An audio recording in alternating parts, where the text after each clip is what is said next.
Amado Dios, Jehová de los ejércitos, eres bienvenido a este lugar, Señor. Te exaltamos, te glorificamos y te damos a ti toda la gloria, toda la honra, todo el mérito y toda la exaltación tuya sea, Dios. A ti, Señor, damos toda la acción de gracias. Presentamos este servicio ante ti, Señor, y te pedimos en el nombre de tu Hijo Jesucristo, que sea tu palabra, Señor, que me uses, Señor, como un canal, que me uses como una acequia, Señor, para traer tu palabra. Todos somos ovejas de tu prado, Señor, y necesitamos ese pasto que es tu palabra, Señor. Te pedimos en el nombre de tu Hijo Jesucristo, que quites todo entendimiento humano, toda sabiduría humana, todo conocimiento, todo intelecto, toda tradición, Señor. Y que seas tú, Señor, derramando esa palabra que cada uno de nosotros necesita, porque sabemos que tu palabra para cada uno va a ser diferente, porque tu palabra es viva y eficaz. Lo declaramos en el nombre de Jesucristo nuestro Señor. Y te pedimos en el nombre de Jesús que reprendas toda intención del enemigo de dañar tu palabra, de robar tu semilla. Reprendemos al diablo y a Satanás, a todo principado y potestad, gobernadores de tinieblas y huestes espirituales de maldad en las regiones celestes. Y lo declaramos en el nombre de Jesús nuevamente. Y amén. Amén y amén. Hoy no es tanto una palabra, hoy es una reflexión. Creo que para muy pocos será desconocido la despedida que se hizo ayer. El evento en el que nos vimos sometidos esta semana con la partida de un hermano, de un amigo, de alguien muy especial. Y esto hace que surjan muchas preguntas en los inconversos, en los ateos, pero también en los creyentes. Y situaciones como las que vimos esta semana y ayer despedimos a nuestro hermano, todos saben quién es cuando muchos se preguntan, ¿dónde está Dios? ¿Qué diferencia hay entre seguir a Dios y no seguir a Dios? ¿Para qué sigo a Dios? Y todos hemos pasado por la pérdida de un familiar. Y entre más cercano es el familiar, más comenzamos a preguntarle a Dios, ¿dónde estabas, Señor? ¿Por qué pasó esto? Si tu palabra dice que tú nos salvarás del peligro, nos salvarás del lazo del cazador, de la peste destructora. Si tu palabra dice, Señor, que vendrán contra ti por un camino y por 7 caminos huirán. Y ese es el tema, esa es la reflexión a lo que los invito hoy. ¿Estamos preparados si nos llega a pasar eso? ¿Dónde quedaron los planes que hicimos? ¿Dónde quedaron los planes, los que tienen hijos, de ver sus hijos crecer, ver a la universidad, ser profesionales, tener familias? ¿Dónde queda todo esto en un momento como este que acaba de pasar? Y este es el momento en que Dios quiere que nosotros reflexionemos y miremos cuáles son nuestros planes, a dónde van nuestros planes, pero cómo estamos con Dios. Si estamos preparados para que en el momento en que Dios decida, se vaya uno de nosotros. Y todo el esfuerzo que nosotros hayamos hecho en esta vida, si vamos al cielo, va a valer la pena. Pero si no, todo lo que hicimos se perdió. Entonces, hoy le he puesto por tema a esta palabra, prepara tu camino, prepara tu mañana con Dios. Nosotros podemos decirnos, para los que tuvieron la bendición de conocer a nuestro hermano, tranquilo, amable, muy servicial, seguidor de Cristo. Nunca escuché un mal testimonio de él. Cuando Dios, por su misericordia, nos convierte a mi esposa y a mí a seguirlo, comenzamos a asistir al mismo sitio donde él iba y comenzamos a compartir con él. Y él fue el primero a quien le escuché hablar de diferentes versiones de la Biblia. Siempre tengo grabado en la mente y en el corazón los momentos que compartí con él. Y aunque estábamos en diferentes lugares, cuando nos encontrábamos siempre el tema a debatir, a compartir, era de la palabra del Señor. Y aquí comienza el Señor a hablarme en la cabeza. Y es cuando mucha gente dice, ¿por qué se mueren los buenos? ¿Por qué no se mueren los malos? Porque mucha gente me ha dicho, he escuchado, hay que recoger a los malos. Alguien le escuché una vez y decían, si nos reunimos los buenos, alguien se catalogaba como bueno, podemos pagar y que acaben con los malos. y vivimos tranquilos. Y resulta que primero viene la pregunta esa: ¿quiénes son buenos y quiénes son malos?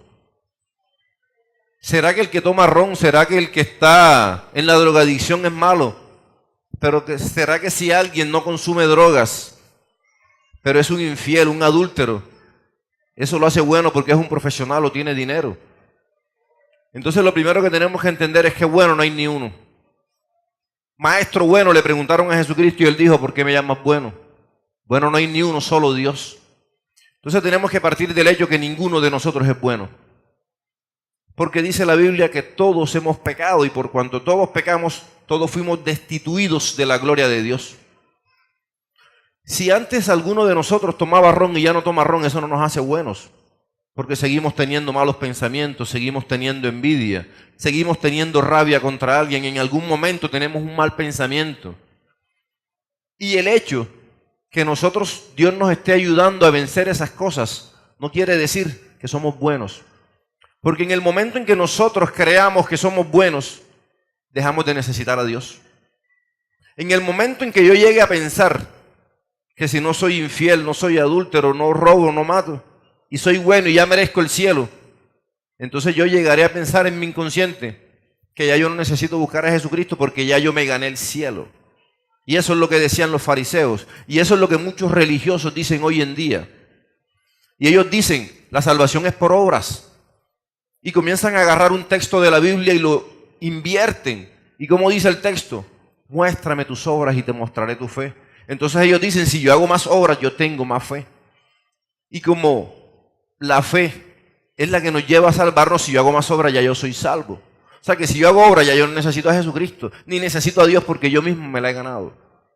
Eso es lo que piensan los religiosos. Y eso es lo que Jesucristo tanto atacó en ellos. Y decía: ¿ustedes por qué se basan tanto en la ley? Si es el amor. Decía un fariseo: yo doy limosna y yo doy más que los demás porque yo tengo dinero. Y hay gente que dice eso. Entonces Jesucristo dice: no, despójate de tu dinero, regálalo a los pobres. Y siempre alguno de nosotros va a tener algo en el que va a tropezar. Porque eso nos muestra que siempre tenemos que estar dependientes de Dios. Entonces, para los que tenemos la bendición de compartir, de estar en el área de la salud, siempre hay un tema de conversación cuando llega un herido. Y siempre en todos los hospitales en los que he estado siempre llega ese tema. Preguntan: ¿este qué es? ¿Es malandro o no es malandro? ¿No es malandro? Uy, está grave. ¿Es malandro? Eso no le pasa nada. Y la verdad es que lo hemos visto. Muchachos que no tienen para comprar el medicamento. Muchachos que llegan sucios. Muchachos que el tórax y el abdomen se les riega, se les contamina y no se infectan. Pero llega otro que no es de eso y se infecta, pasa en cuidados intensivos, pasa en UCI, pasa todo. Y el término que se ha regado en todos los hospitales en los que Dios me ha permitido estar es, dice la gente, es que él tiene malandrocitos. Y yo decía: bueno, ¿qué es malandro? ¿Será que eso es una palabra vulgar? Y la busqué en el diccionario, eso sí existe. En Brasil, por ejemplo, un malandro es alguien que le gustan los placeres, un hedonista, un sibarita también le llaman. Pero en México, en Venezuela y en Brasil, un malandro es un delincuente, pero un delincuente de clase popular. Entonces acá le dicen: él no tiene eritrocitos, tiene malandrocitos. Y hemos visto personas que le hacen un atentado, que los cortan, los mallerean, no se infectan, se recuperan. Pero vemos otros que entran al hospital con una cosita y se complican de todo. Y es cuando uno comienza a decirse: Señor, ¿por qué hay diferencias? Incluso un compañero me decía: explícame algo.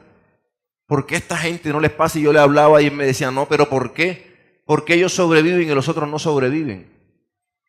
Entonces es cuando uno comienza a decir: bueno, Señor, explícame a ver qué está pasando, porque en parte tiene razón.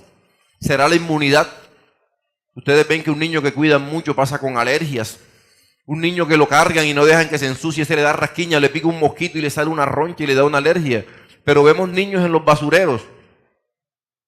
Por mi casa, los ñequeros, veo que hay una casa de donde gotea un aire acondicionado y siempre encuentro una botella, la cortan plástica y toman de esa agua y no les pasa nada. Pero uno toma cualquier agua y enseguida le da diarrea. y tiene que ser filtrada, ozonizada y microfiltrada, y si no nos cae mal. Pero a ellos los he visto recogiendo de la basura del mercado. Tomate, cebolla podrida, se la comen y no les pasa nada. Y su sistema inmunológico los ayuda a que ellos se adapten, eso está bien. Pero ¿por qué vemos desgracias como la que pasó ayer y nosotros decimos, ¿dónde está Dios?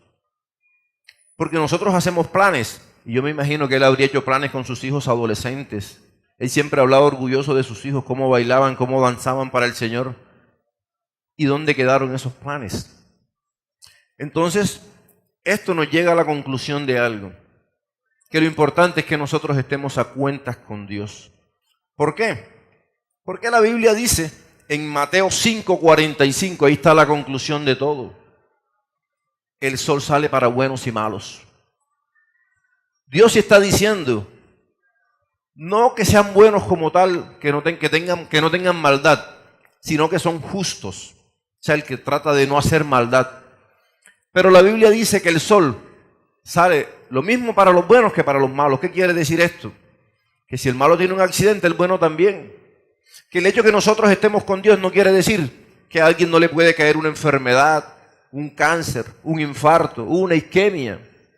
Jesucristo está diciendo para que seáis hijos de vuestro Padre que está en los cielos, que hace salir su sol sobre malos y buenos y hace llover sobre justos e injustos. El problema es que nosotros queremos criticar a Dios, porque cuando Él dice llover está diciendo que al malo también le va bien. El malo puede hacer un trabajo y le pueden pagar bien. El malo puede tener una empresa y le va bien. Y nosotros vemos que en el plano económico le va mejor al malo que al bueno.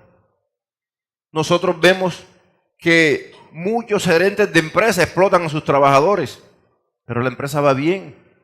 Nosotros vemos el sector de la salud. Llegó un momento donde a las enfermeras ni querían fiarles, eran mala paga, les deben 4 o 6 meses. Nosotros vemos en las noticias a cada rato hospitales en quiebra.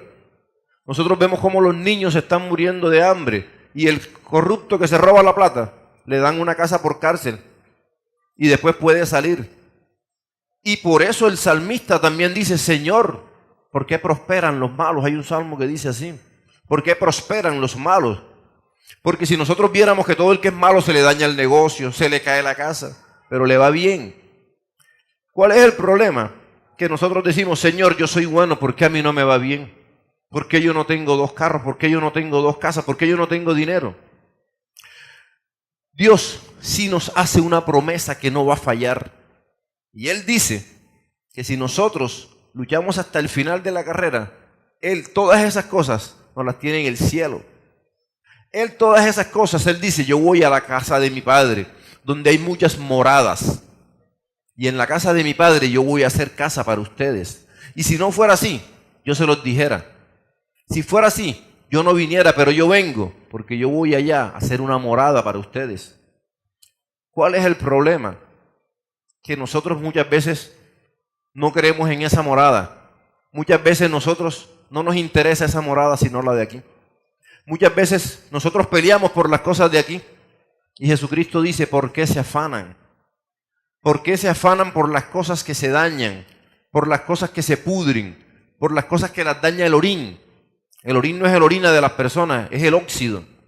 Usted puede tener el carro más fino, pero es de metal y se va a oxidar. Usted puede tener la mejor casa. Vemos ahora huracanes, terremotos, tornados, se derrumban mansiones con los incendios. Todo eso se acaba. Pero Él dice que la mansión que Él está haciendo allá, esa no se la roba el ladrón, esa no se pudre, esa no se corrompe, esa no la daña el orín. Pero ¿cuál es el problema? Que a nosotros parece que no nos interesara esa sino esta. Entonces nosotros decimos, Señor, ¿por qué a mí no me va bien como el otro? Entonces, cuando nosotros vamos al Salmo 90, ese Salmo 90 dice que ya Dios, y para los que vieron la prédica y pueden mirar la prédica, que hablamos de algo que se llama obsolescencia programada. Así como los electrodomésticos están programados, nosotros tenemos un tiempo también que a nivel de la parte biológica se llama apoptosis. Ya las células se van a suicidar y se van a dejar de reproducir y se van a dañar durante un tiempo. Estamos programados. Por eso nosotros vemos que en una familia alguien tiene 100 años y el otro tiene 90 y el otro tiene 85. Hay familias que tienen mucha longevidad. Eso está programado en ellos. Pero hay familias donde se mueren temprano. Su tiempo de vida es corto. Cada uno de nosotros viene programado. Y el Salmo 90, dice la Biblia que más o menos 70 años vivirán los hombres, 80 los más robustos. Así que los que llegaron a 80 se pueden dar por bien servidos según la Biblia. Y dice el Salmo 90, y es el salmo más antiguo porque lo escribió Moisés. Dice, tú has sido refugio de generación en generación. Antes que naciesen los montes y formasen la tierra y el mundo, desde el siglo y hasta el siglo, tú eres Dios. Antes de la tierra hecha ya era Dios. Vuelves al hombre para ser quebrantado y dices, convertíos hijos de los hombres. Porque 1000 años delante de tus ojos son como el día de ayer que pasó y como una de las vigilias de la noche. Pero más adelante dice, el versículo 6 dice, en la mañana florece y crece, a la tarde es cortada y se seca. O sea que nosotros somos como la hierba para Dios, hablando de tiempo. Porque dice la Biblia que 1000 años para Dios son como un día, pero un día como 1000 años. En cambio para nosotros, 70 años ya la mayoría de personas le pesan. Entonces dice el versículo 10, los días de nuestra edad son 70 años, y si en los más robustos, 80. ¿Qué quiere decir todo esto? Que ya Dios sabe cuánto es el tiempo de cada uno, pero nosotros no. Si nosotros supiéramos cuánto viviríamos, haríamos una cantidad de cosas y el día anterior nos arrepintiéramos. El problema es que nadie sabe. Entonces, ahora que todos pudimos ver esto, y que los que tuvieron la bendición de conocer a nuestro hermano, vieron esto que pasó ayer, cómo Magangué ha sido conmovida por esto, porque esto ha sido algo que ha impactado mucho, tenemos que hacernos esa pregunta. ¿Estamos preparados para encontrarnos con nuestro Hacedor? Mucha gente puede decir, pero es que yo no me voy a quedar sentado esperando simplemente que el Señor me recoja. Yo tengo una familia, yo tengo que trabajar por ellos. Y eso es cierto, todos tenemos que trabajar. El apóstol Pablo dice, el que no trabaje, que no coma. Porque hay gente que flojea y el Señor me va a derramar del cielo la bendición. El apóstol Pablo dice, yo no necesito una carga para nadie. Con estas manos yo he trabajado. Y el apóstol Pablo, siendo apóstol, trabajaba. Entonces, ¿cuál es la cuestión? Que nuestro afán no tiene que ser el trabajo. Nuestro afán no tiene que ser el dinero. Nosotros no podemos decir, cuando yo me pensione ya yo voy a estar relajado. Cuando yo me gane la lotería voy a estar relajado. Cuando yo compre una casa y compre ganado yo voy a estar relajado. Tenemos que estar relajados ahora. Todo lo demás son añadiduras.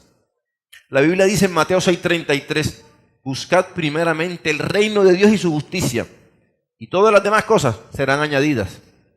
El problema es que nosotros nos damos mala vida por las añadiduras. No tengo casa, no tengo carro, no tengo esposa, no tengo hijos, no tengo pensión, no tengo salud, no tengo algo. Eso no debe ser el afán de nosotros. Entonces, mucha gente en 1 Corintios 15:32 dice, 1 Corintios 15:32, comamos y bebamos, porque mañana moriremos. ¿Qué están diciendo muchas personas? Si Jesucristo no existe, si no hay resurrección de los muertos, comamos y bebamos, que mañana moriremos. Si nosotros supiéramos que mañana vamos a morir, pero no sabemos cuánto es, entonces, ¿qué tenemos que hacer nosotros? No hacer como muchas personas. Ahora que venía con Jonas en el carro y veía tantas personas, yo decía, el día está bonito para estar en una iglesia. Hace sol, pero no hace calor. Está el día fresco. Están las calles llenas de gente, pero la gente no está preocupada por buscar a Dios. Y la Biblia dice que hay un día del Señor y el domingo es el día del Señor. Y en vez de salir a buscar hoy, dice el Salmo, 1 Corintios 15:32, si como hombre batallé en Efeso contra fieras, ¿qué me aprovecha? Si los muertos no resucitan, comamos y bebamos porque mañana moriremos. El apóstol Pablo dice, Si Cristo no resucitó, y si no resucitó Él, nosotros no resucitamos. Si no resucitamos, comamos y bebamos porque mañana moriremos. Si Jesucristo no existiera, hagamos desastre, hagamos fiesta, pernicia, lo que sea, todas las maldades, porque no hay castigo. Pero si los muertos sí resucitan, si Jesucristo sí resucitó, si Dios existe, entonces todo lo que hagamos vamos a rendir cuentas delante de Dios. Por eso es que es importante que nosotros comencemos a sanear cuentas. Como el que tiene una empresa y le dicen, viene la DIAN, enseguida comienza a arreglar las cuentas y a poner sus finanzas porque lo multan, lo sancionan, le cierran el negocio. Se pone a cuentas. La Biblia dice, soldado avisado no muere en la guerra. Y resulta que la mayoría de personas se están muriendo en la guerra. Nada más antier que estuve de turno y llegaron 9 heridos por proyectil de arma de fuego. 9. ¿Qué está pasando con la gente hoy? 9 heridos. ¿Por qué? Porque se están matando. Si Jesucristo no existe, comamos y bebamos porque mañana moriremos. Pero la Biblia dice que Jesucristo sí existe. Y yo lo creo. ¿Ustedes lo creen? Amén. Entonces no podemos seguir viviendo como dice esta gente, comamos y bebamos. ¿Y qué pasa? Que la mayoría de personas dicen, no, yo no voy a la iglesia porque el Señor no me ha cumplido. Le pedí algo, le puse una prueba. Le dije al Señor, si me sanas voy. Como no me ha sanado, no voy. Le dije al Señor, si me sale la pensión voy. Como no me ha salido, no voy. El Señor no me ha cumplido. Entonces, muchas veces nosotros le ponemos a Dios condiciones para buscarlo. Y la Biblia dice, hay que buscar a Dios mientras pueda ser hallado. Todo el que se muere sin Dios va a conocer a Dios. Y en el infierno no hay ninguno que sea ateo. Todos creen en Dios, pero ya es muy tarde. Nosotros tenemos la oportunidad ahora. Si nosotros nos afanamos por trabajar y llegamos a morir, ¿qué excusa le vamos a decir a Dios? Jesucristo dice, si yo no hubiera venido, ustedes no tendrían pecado. Pero como yo vine, ya ustedes no tienen excusas. ¿Qué nos está diciendo Él? Que antes que Él viniera a decirnos su palabra, podíamos hacer cualquier cosa. Si no había ley, si no hay ley, no hay pecado, dice la Biblia. Pero apenas apareció la ley, aparece el pecado. ¿Por qué? Porque Jesucristo te dice, no mates, no robes, tienes que perdonar, tienes que amar. Y Él dice, pero como ya ustedes conocen mi palabra, ya ustedes no tienen excusa. Yo no tengo excusa. Porque la palabra ya está diciendo, están advertidos. Por eso la Biblia dice que cuando venga un juicio, no podemos decir, Señor, es que yo no conocía de ti. Ayer o antier atendí a un señor muy mal. Vamos a orar. Ore usted si quiere. Y está mal, pero no le interesa a Dios. Cuando esa persona mañana o en un mes o en 10 años se muera y se presente delante de Dios y no se ha arrepentido, ¿qué va a decir? Señor, a mí nadie me habló de ti. A mí nadie me compartió de ti, Señor. Yo no te conocía, pero si te hubiera conocido. Entonces la Biblia dice que este evangelio será predicado hasta el último rincón. La Biblia dice que cuando Cristo venga, todo mundo sabrá que Él es Jesucristo. Y así la gente no va a poder decir, Señor, yo no te conocía. Aún la Biblia dice en Romanos que la palabra de Dios está escrita en nuestro corazón. Todos sabemos que hay un Dios. Aún los indios se inclinan ante algo. Aún los griegos decían, hicieron una estatua al Dios desconocido. No lo conocían, pero le hicieron una estatua porque ellos sabían que Dios estaba. Romanos dice que en nuestro corazón está escrita la palabra de Dios. ¿Cuál es el problema? Que nos acordamos de Dios cuando hay enfermedad, cuando hay escasez, cuando hay ruina, cuando estamos solos. ¿Dónde está Dios? Tenemos que buscar a Dios mientras pueda ser hallado, dice la Biblia. Buscad a Dios mientras pueda ser hallados. Vamos al Salmo 73, 25. Ahí hay una melodía y entre las alabanzas que entono en las mañanas está esa. Pero ese salmo tiene que ser realidad en nuestra vida. 73, 25 dice, ¿a quién tengo yo en los cielos sino a ti? Y fuera de ti nada deseo en la tierra. Mi carne y mi corazón desfallecen, mas la roca de mi corazón y mi porción es Dios para siempre. ¿Qué está diciendo el salmista? Fuera de ti nada deseo en la tierra. Hagámonos esa pregunta. Yo me tengo que hacer esa pregunta. ¿Lo que más deseamos en la tierra es Dios? Cuando nos afanamos por comprar una casa, por un dinero, por un título universitario, por ganado, por tierra, por fincas, por carros, por viajes, cuando nos afanamos por eso, ¿cuál es lo que más deseamos en la tierra nosotros? ¿A Dios? Porque el que está haciendo eso está diciendo: Señor, me puede faltar todo, pero no me faltas tú. Y miren cómo es el título que lleva el Salmo: el destino de los malos. Ciertamente es bueno Dios para con Israel, para con los limpios de corazón. En cuanto a mí, casi se deslizaron mis pies, por poco resbalaron mis pasos, porque tuve envidia de los arrogantes, viendo la prosperidad de los impíos. Es un salmista, alguien dedicado a Dios, y tuvo envidia. ¿Qué queda para nosotros? ¿Qué queda para nosotros cuando alguien, uno dice, tiene trabajo, tiene empleo, tiene salud, tiene dinero, tiene familia, tiene hijos, tiene nietos, tiene fincas, tiene todo, y yo lo veo bien? Y comenzamos a comparar con nuestra vida: yo no tengo esto, ni esto, ni esto. Y eso le pasó al salmista. Dice: tuve envidia, casi resbalan mis pies. Resbalar no es que se caiga al suelo, resbalar es que se hubiera muerto y se hubiera ido para el infierno. Eso es resbalar. Casi resbalaron mis pies. No tienen congojas por su muerte, pues su vigor está entero. No pasan trabajos como los demás mortales. No son azotados como los demás hombres. Por tanto, la soberbia los corona. Se cubren de vestido de violencia. Los ojos se les saltan de gordura. Logran con creces los antojos del corazón. La Biblia dice: de toda cosa guardada guarda tu corazón, porque de él mana la vida. Pero el corazón de esta gente se llenó fue de envidias, de soberbia, porque tienen dinero. Se mofan y hablan con maldad de hacer violencia, hablan con altanería, ponen su boca contra el cielo y su lengua pasea la tierra. Por eso Dios hará volver a su pueblo aquí, y aguas en abundancia serán extraídas para ellos. Y dicen: ¿cómo sabe Dios? Y hay conocimiento en el Altísimo. He aquí estos impíos, sin ser turbados del mundo, alcanzaron riquezas. Verdaderamente en vano he limpiado mi corazón.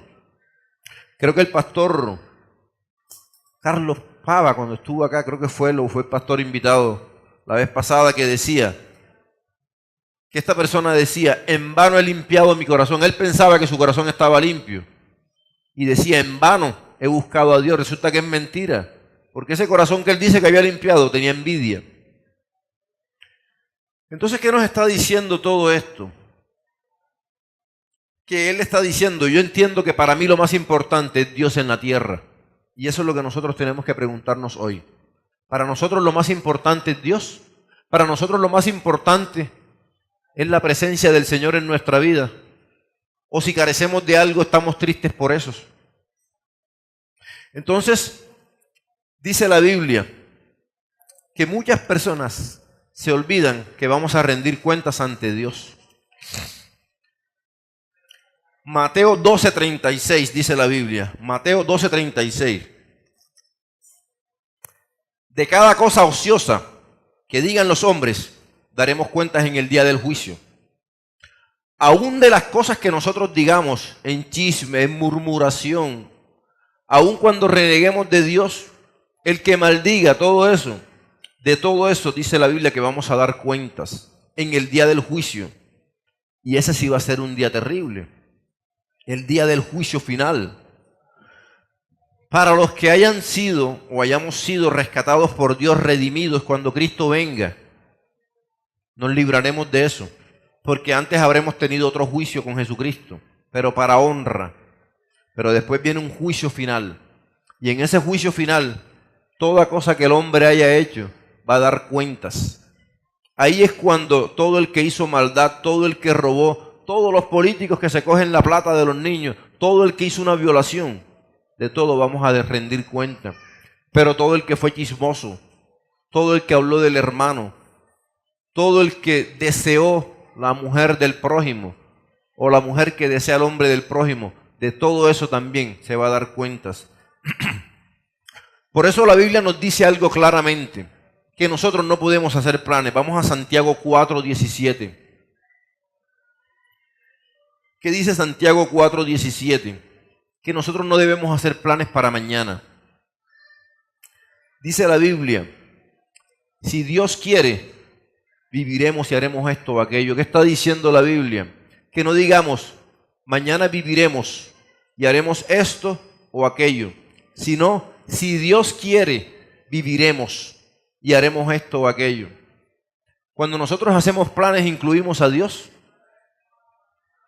Vamos ahora los que decís hoy y mañana iremos a tal ciudad y estaremos allá un año y traficaremos y ganaremos. 4:14, ¿qué dice? Es 4:17, bueno. Cuando no sabéis lo que será mañana, ¿por qué? ¿Qué es vuestra vida? Ciertamente es neblina que se aparece por poco de tiempo y luego se desvanece. ¿Qué dice el 15? En lugar de lo cual deberíais decir, si el Señor quiere viviremos y haremos esto o aquello. Y nosotros hacemos planes. Voy a ahorrar para un viaje, me voy a comprar esto, me voy a comprar lo otro. Y resulta que esos planes son truncados. La Biblia dice que tenemos que ponernos a cuentas con Dios.